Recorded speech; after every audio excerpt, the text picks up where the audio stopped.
Hey everyone, it's Ivan with KitBadger.com out here for another gun review, and today I'm talking carbines. This guy right here by Bravo Company, one of their Recce rifles with their new Raider M13 rail. Broad strokes, what is it? It is pretty much a do-all carbine. 16-inch barrel, all kinds of good stuff in here, and Raider rail is pretty rad. Before I kind of dive into all that, I will speak briefly to kind of Bravo Company and how I remember them. So depending on when you got into guns, for a long time you could not buy ARs, and then you could, and there was all kinds of wild stuff out there. I think my first one was by Olympic Arms. If you want to talk tolerance stacking, you could start there. I don't even think they're in business anymore. But as the market kind of tried to figure itself out, there was the original like gold standard, which was Colt LE 6920. I think I had one of those back in the day. And then there were only a couple other companies really in competition, kind of in that window. One was LaRue, which pretty expensive, pretty hard to get a hold of. Another, Noveski, same kind of niche kind of market over there. And then there was Bravo Company, which basically kind of was the gold standard. Like, at least perception wise, it seems like Bravo Company was doing what Colt used to be doing as far as making a really good solid gun the way it was supposed to. Not trying anything crazy with like billet receivers or anything like that, taking just really good forgings and making a really good rifle the way Eugene Stoner designed it. And I think largely that's continued to this day. But I'll go over some of the features in this gun. Go ahead and start on the back, work our way forward. This right here is their stock. I actually really like it. One, the lockup is really tight. There's not an additional wedge piece like on some of your Magpul stocks. And honestly, one of my favorite things, like, its details. The fact that these are actually anti-rotation QDs, man, in what world do you want a QD spinning? I don't know. Moving forward, you have castle nut on here. It's actually staked in two places. I definitely appreciate that. Sometimes that is very overlooked. You have another QD here. Then we get into the receiver set. As far as the receiver set, it's actually made from forgings, then machined down, 7075 T6, aircraft grade aluminum, all that stuff. Type 3 hard coat in, like everything to legit military spec, which, and probably honestly above that on certain things. Down here, I did actually replace, well, I don't mind the Bravo Company grips. This one right here is the Kung Fu grip from Die Free Company. You do have the Bravo Company trigger guard. I do like that. And this also has their trigger in there. Is it a super fancy lightweight trigger? It is not.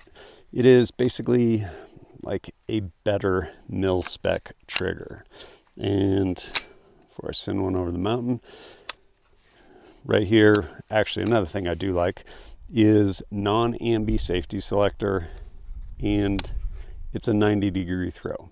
Why do I like that? Because they work, and it is not a failure point like some ambi safeties. And honestly, even when I'm shooting other strong side left hand, I would two things. One, I would much rather actually have a 90-degree throw because it's way more positive going from there to there, and it just works. I can pick up any gun, and if it has a standard safety, I can make it work. Like hardware issue, or sorry, training it, or a software issue, not a hardware issue. As far as that trigger though, going on to fire, it is, there's a tiny bit of take, and then it goes. Like I said, it's basically a better mil-spec. When I say better mil-spec, there's no sand in there. That's really what that comes down to. As far as your bolt carrier group and all that stuff, again, the way it's supposed to be made, like carpenter steel, peen, blah, blah, blah, all that. Magnetic particle inspection, MPI, all that stuff as far as the actual bolt itself. And then you also, of course, have import feed ramps, help with feeding stuff.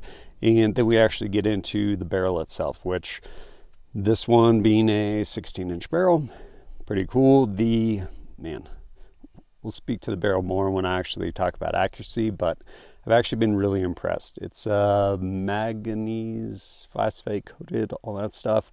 And then with that, both the chamber as well as the bore is chrome lined. Kind of crazy in that, one, it's just something, it's something people, I think for a long time were like, hey, I need a chrome lined barrel. And you're like, well, have you ever shot a barrel out? No. But they wanted one because they will last forever. Like they're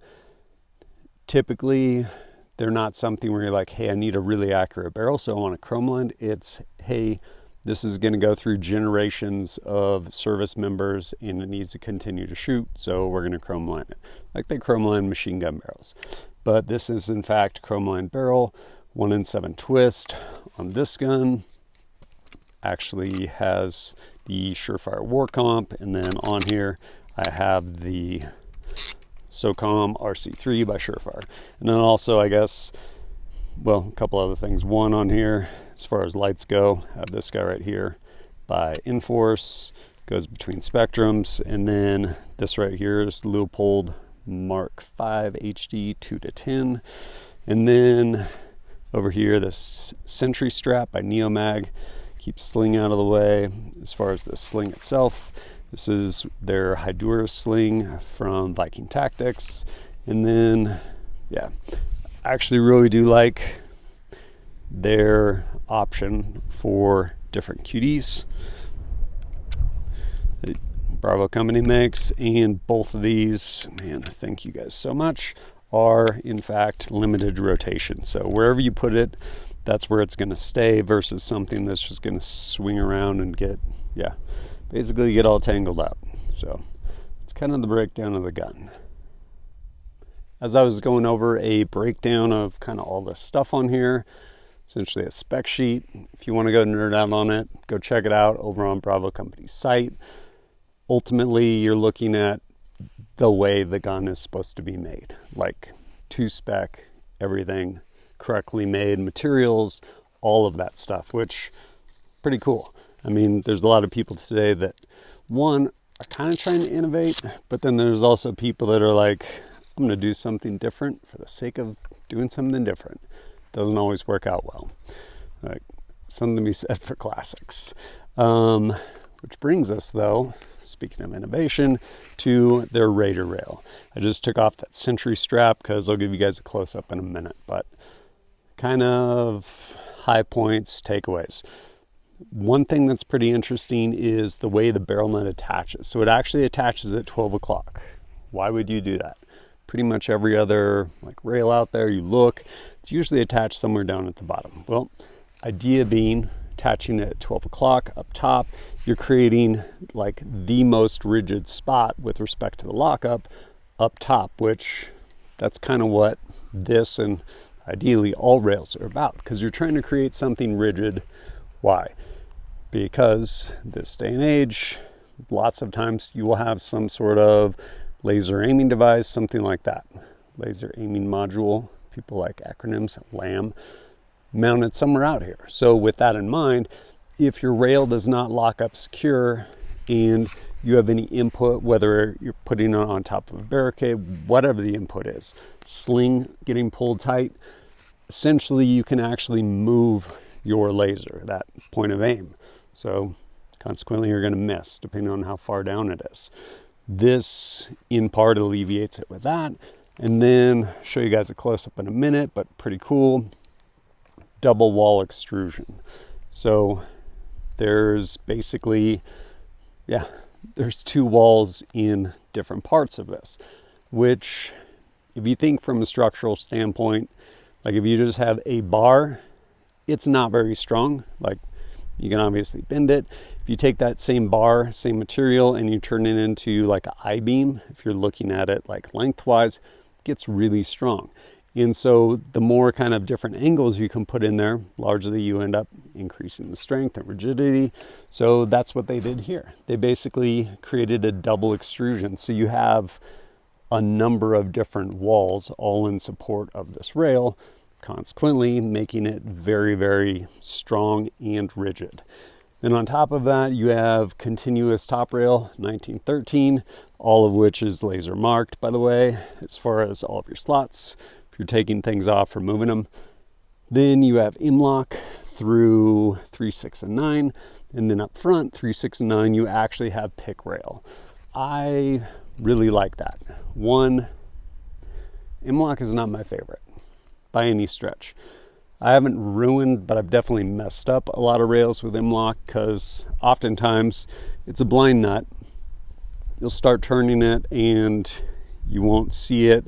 And then you're like, oh man, it's finally getting tight. And then it pulls through and it only caught like the edges. So now you have sharp aluminum that got bent out. Hit it with a file, whatever, moving on. Not my favorite. If you want something really strong, pick rail. However, what I don't need in my life is like a scar that is just covered in pick rail, which just destroys everything.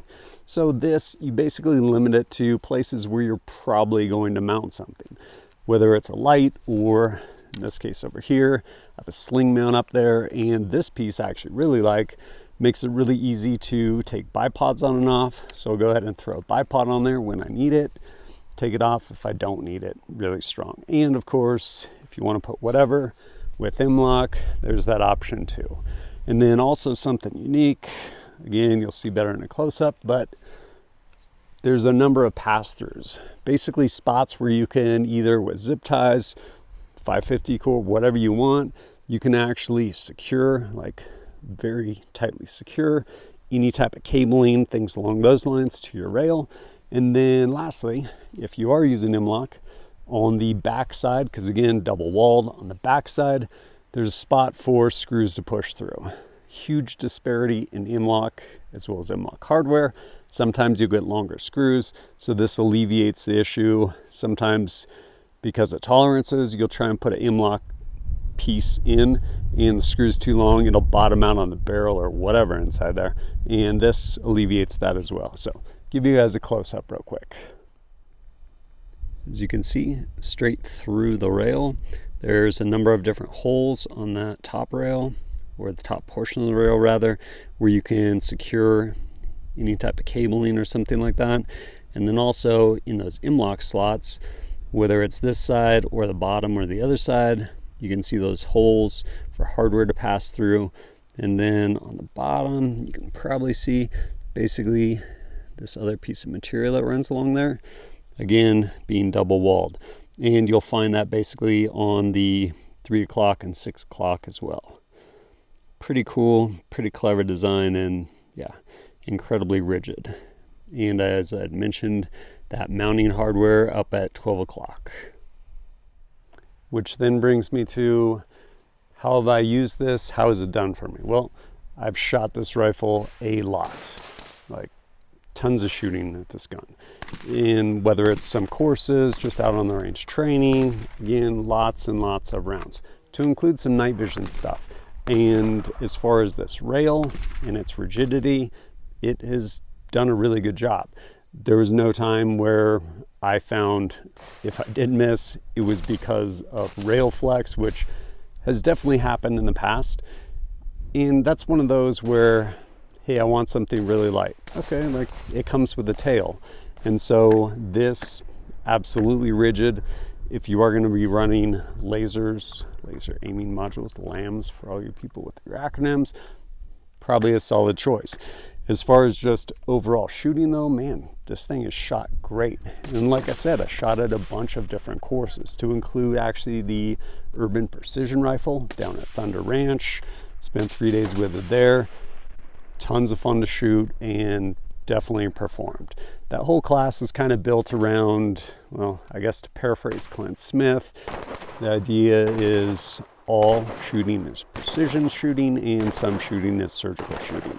And so kind of to the surgical side, largely up close, like nothing crazy far, but just limited, like low probability shots, I guess we'll say. And yeah, this thing did a really good job there. Then not too long after that, I actually returned down to Thunder Ranch, this time with a friend, and I was going to go attend their, their mid-range rifle class. Basically think 100 to 900 or something like that. And a friend was coming in from Finland, Jenny, and amazing shooter, by the way. She like competes in worlds, all that stuff, but she needed a gun to shoot. And I had another gun I was shooting, my Accuracy International, and I was like, well, you shoot a lot of ARs, totally familiar, like, here you go. And so I ended up actually giving her this setup right here, and she shot this for 3 days and did amazing with it. Like, it did everything she asked it to do. Again, shooting anywhere from like 100 out to 900, like some of the targets. And yeah, thing absolutely performs. Of course, some people's question, is that gun a laser beam? Because they have their 1/4 MOA Mosin Nagant. Maybe. Well, I ended up actually taking this out and shot a number of 10-shot groups at 100 yards off of a bipod, bagged the rear, tried to get as stable as I could, and did my best. Shot it with this on there, this Leupold 2-10, and I will say, probably not the most ideal optic for like trying to squeeze out everything you can get from the gun. Also, same with this trigger. Nothing wrong with the trigger. For me personally, I am terrible at trigger press. So I usually will start my trigger press with daylight and be like, send it now, bam. Terrible. Somehow I hit occasionally. With that in mind, I actually like lighter triggers, especially for precision work, because the less input I have to put on the trigger means the less opportunity for me to basically jack this thing like off the target.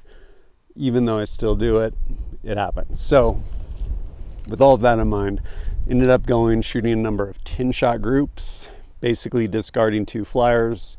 I'll show you both, well, I'll show you the group, but give you data rather for both the 8-shot as well as 10-shot, kind of just removing me from the equation, or trying to, because yeah, I don't know. I'm sure this gun is capable of more than what I got, but yeah, it was me behind it. So here we are.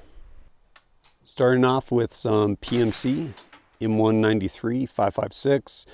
First 8 shots coming in at 1.65 MOA. With those 2 flyers I discarded, still coming in at 1.98 MOA. Then moving over to some AAC 75 grain boat tail hollow point match. Group coming in 8 shots at 1.12 MOA. And if we add those other 2, jumps up to 2.0 MOA. Then going over to some Winchester M855 green tip. 8 shots coming in at 1.43 MOA. Adding back in those 2 flyers, jumps up to 2.6 MOA. Then switching over to some AAC 77 grain open tip match. 8 shots coming in at 0.99 MOA. And if we add my flyers in there, jumping up to 1.7 MOA. Then using some Callaway Ballistics 77 grain match. 8 shots coming in at 1.5 MOA. Add those flyers in there, jumping up to 2.1 MOA. Then shooting some Hornady Frontier 556 75 grain open tip match. 8 shots coming in at 1.35 MOA. With those flyers jumping up to 2.4 MOA. Then lastly, got some PPU from local gun shop here, East County Guns M193. 8 shots coming in at 1.8 MOA. And with those flyers moving up to 2.2 MOA. What are my thoughts overall on those groups? Honestly, really pleased with them. On the one hand, as a shooter, it's hard to keep it together for 10 shots, and that's why I ended up with flyers, discarding 2 out of pretty much all those groups. But also, like a 3-shot group, that's not real. And 5-shot, maybe. But I think, yeah, shooting 10, discarding 2 as flyers probably gives you much more indicative, like, hey, this is what this is capable of. Having said that, I recognize that I am the limitation, and I'm sure another shooter out that day with that ammo could probably shoot better, but that's what I got. Personally, really pleased. Again, chrome lined barrel, 16-inch. Yeah, like, I'll take that. I get it. People are like, I need a half MOA gun. Believe me, I like a half MOA gun. Not because I'm shooting half MOA targets, because if I screw up a shot, which I often do, I just have that much more leeway because everything is inherently accurate. However, like, how are you using this? Like, really? Like, probably doing up drills at 15 yards, right? Okay. However, if you are actually using it to go do the thing, man, you can get a lot of work done with 1 MOA, and I think largely with the right ammo, this will pretty much be 1 MOA all day long. To include actually really good grouping with just some of that, like M193. Speaking of that, my friend Jenny, that first day she was just shooting, I think it was PMC M193. Like, she shot it all day the first day, out to 700 yards. Yeah, hitting everything. Pretty rad. Super capable with, like, good, legit ammo. Not match ammo, rather, I should say. But yeah, been really pleased. 617 up 4.3.